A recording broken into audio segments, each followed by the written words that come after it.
Halo sahabat pendidikan, saya Priyo Nugroho, Kepala SMK Negeri Bansari Temanggung, Provinsi Jawa Tengah. Izinkan kami memaparkan karya inovasi berupa praktik baik yang telah kami terapkan dalam 1 tahun terakhir ini dengan tajuk Humanize, Wujudkan E-Sejajar sebagai kepemimpinan pembelajaran di SMK BOS. Selamat menikmati. Berada di lereng Sindoro dan berhawa sejuk, SMK BOS sangat cocok untuk wisata edukasi.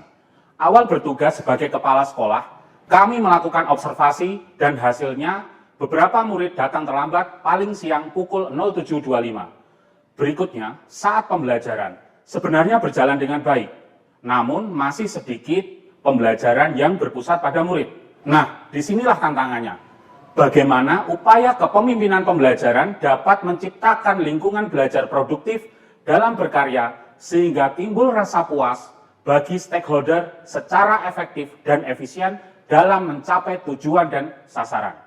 Menjawab tantangan ini, hal penting dan wajib dilakukan sebagai kepala sekolah adalah melalui peran dan tanggung jawab dalam penerapan strategi yang tepat. Dengan communication, coordination, consolidation, commitment, collaboration, creativity, confidence, and controlling yang melibatkan seluruh stakeholder, kami menerapkan Humanize, Wujudkan E-Sejajar sebagai bentuk kepemimpinan pembelajaran. Humanize merupakan akronim dari Humanity Harmony Strategy, yakni cara-cara dalam menciptakan lingkungan belajar yang mengedepankan memanusiakan manusia supaya berjalan dengan selaras dan serasi. Ketika murid datang terlambat, seharusnya ada konsekuensi. Namun mereka kehilangan haknya pada jam pertama, dan ini bukanlah solusi. Maka dalam pembelajaran, kami menerapkan pendekatan E-Sejajar, akronim dari ekuivalensi proses belajar mengajar berdiferensiasi. Pendekatan ini merupakan hasil analisis dari struktur kurikulum yang terdapat pada keputusan Mendikbudristek nomor 262/M/2022. Terdapat 4 bagian yang tidak dapat dipisahkan. Pertama, kami awali dengan pembagian kelas. Seluruh tingkat dan program keahlian di SMK BOS, pembagian kelas tidak berdasarkan nilai, namun berdasarkan cita-cita murid, yakni kelas wirausaha, bekerja, dan melanjutkan. Kedua, pengalaman belajar mingguan, menggunakan pola 2:3 versus 3:2. Artinya, bagi kelas 10, 2 hari digunakan untuk pembelajaran kejuruan dan 3 hari untuk pembelajaran non-kejuruan. Sedangkan bagi kelas 11 atau kelas 12, 3 hari digunakan untuk pembelajaran kejuruan dan 2 hari digunakan untuk pembelajaran non-kejuruan. Ketiga, pengalaman belajar 6 semester. Pengalaman belajar 6 semester menggunakan formasi 2-1-2-1. Artinya, 2 semester awal murid belajar di sekolah. 1 semester berikutnya, murid menerapkan pengalaman belajar pada 2 semester sebelumnya dalam bentuk praktik kerja lapangan atau PKL pada mitra sekolah sesuai dengan minat murid. Selanjutnya pada semester 4 dan 5, dari pengalaman PKL, murid menerapkan di sekolah dalam bentuk project dan atau product based learning. Terakhir, pada semester 6, murid kembali magang atau PKL sebagai bagian aksi nyata penerapan pengalaman belajar selama di SMK BOS. Keempat, pembiasaan pagi bernama EPIK, ekspresi pagi inspirasi kita. Pembelajaran setiap hari dimulai pada jam kedua, sedangkan jam pertama digunakan untuk EPIK. Senin upacara, Selasa literasi, Rabu seni dan kreasi, Kamis rohani, serta Jumat sehat. Ternyata EPIK ini dapat menekan jumlah keterlambatan murid. Pembelajaran jam kedua cenderung lebih baik, menyenangkan, dan bersemangat. Yang terpenting, murid tidak kehilangan haknya. Suasana secara fisik dan psikis jauh lebih siap. Inilah makna dari E-Sejajar, pelaksanaan pembelajaran dalam satu kelas, antar kelas, dalam keadaan yang seimbang dan sama. Dengan penerapan ini, guru dan murid memiliki interaksi dan pengalaman belajar yang lebih baik. Guru lebih mantap dalam menerapkan Humanize, Wujudkan E-Sejajar, karena pada kesempatan penandatanganan MOU yang dihadiri Kepala Cabang Dinas dan Pengawas SMK, kami memberanikan diri untuk menyampaikan secara lisan terkait dengan penerapan tersebut. Perkenalkan, nama saya Yatri Aisyah dari kelas kewirausahaan. Saya Triana Lailatul Rohmah dari kelas melanjutkan. Nama saya Deswita dari kelas bekerja. Saya merasa sangat senang dengan pembelajaran sejarah yang dilakukan. Ternyata pembelajaran sejarah sangat luas dan dapat dikaitkan dengan kewirausahaan agrobisnis tanaman. Saat ini saya sedang melakukan pembelajaran matematika. Materi yang saya dapatkan di sini adalah materi yang hanya saya butuhkan saat bekerja nanti.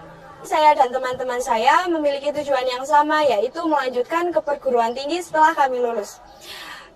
Karena tujuan kami sama, hal itu mempermudah kami dalam berkolaborasi dan saling mendukung. Dan porsi materi yang diberikan oleh guru lebih mendalam. Harapannya sebagai bekal kami menuju ke perguruan tinggi. Dampak yang saya peroleh saat mengajar berdasarkan pembagian kelas yang berdiferensiasi itu yaitu saya bisa lebih fokus dalam mengajar. Maksudnya tidak yang bekerja, yang tidak membutuhkan banyak teori, yang terlalu jimbat di pelajaran matematika, mereka tidak akan mendapatkan itu, tapi mereka hanya mendapatkan materi-materi yang esensial, materi-materi yang sangat mereka butuhkan saat mereka bekerja. Ini tema proyek IPAS yang saya ampu yaitu mengenai pencemaran lingkungan. Maka hal yang saya lakukan untuk 3 kelas tersebut adalah sebagai berikut. Untuk kelas melanjutkan, maka anak-anak akan saya bekali dengan materi yang lebih mendalam. Adapun untuk 2 kelas yang lain, yaitu kelas kewirausahaan, maka nanti tema pembelajarannya terkait dengan potensi-potensi limbah yang sekiranya bisa diolah untuk menghasilkan rupiah seperti itu. Dan kemudian untuk yang kelas bekerja, maka penekanannya adalah bagaimana anak-anak bisa melakukan pengolahan limbah dengan baik yang benar sesuai dengan jenisnya.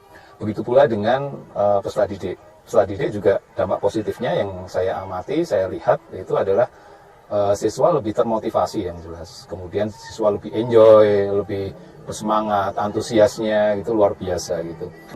Baru saja saya mengajar di kelas 10 agribisnis tanaman, kebetulan kelas kewirausahaan. Sejajar membuat suasana kelas cenderung lebih kondusif, murid aktif, dan skenario pembelajaran berjalan dengan baik. Alur merdeka dalam pembelajaran pun mulai nampak, seperti mulai dari diri, eksplorasi konsep, ruang kolaborasi yang akan kita lakukan, demonstrasi kontekstual, elaborasi pemahaman, koneksi antar materi, dan aksi nyata. Alhamdulillah, Bapak Pengawas pun memberikan tanggapan yang positif dengan penerapan tersebut. Ada beberapa hal yang menarik dari hasil monitoring tentang implementasi kurikulum Merdeka ini. Di antaranya adalah saya tadi temukan, saya pelajari dokumen-dokumennya, ya, ada inovasi yang oleh SMK Negeri Bansari disebut pembiasaan pagi. Nah, ini dikemas oleh sekolah, dijadwal, ya, yang mana waktunya itu setiap pagi dari jam 7 sampai 7.45 itu diadakan pembiasaan. Semua itu diorganisir dan memang terpusat pada siswanya. Hal yang kedua yang menarik itu juga bagaimana upaya inovasi SMK Negeri Bansari mengimplementasikan proses pembelajaran dengan pendekatan diferensiasi. Nah, ini hal yang menarik, ya. Sangat membantu gitu ya guru dalam menyusun bagaimana proses pembelajaran. Inilah satu kelebihan yang saya temukan di SMK Negeri Bansari. Selamat pada SMK Bansari, terus maju. SMK bisa hebat. Dengan penerapan Humanes wujudkan sejajar di SMK BOS, harapannya dapat tercipta merdeka bekerja dan merdeka belajar. Hasil yang paling kami rasakan dari penerapan ini adalah good attitude, prestasi sekolah di bidang akademik maupun non-akademik, dan produk karya murid yang diterima oleh pasar. Yang terpenting, guru dan murid dapat merasakan kemudahan, kenyamanan, dan kebahagiaan, sehingga timbul kesadaran dari sadar menghadirkan cinta, dan jika sudah cinta, tidak akan ada keterpaksaan. Demikian tayangan inovasi praktek baik penerapan strategi tentang kepemimpinan pembelajaran di SMK BOS. Semoga bermanfaat dan menginspirasi sahabat pendidikan di Indonesia. Karena kami SMK BOS. Bansari ora sepele.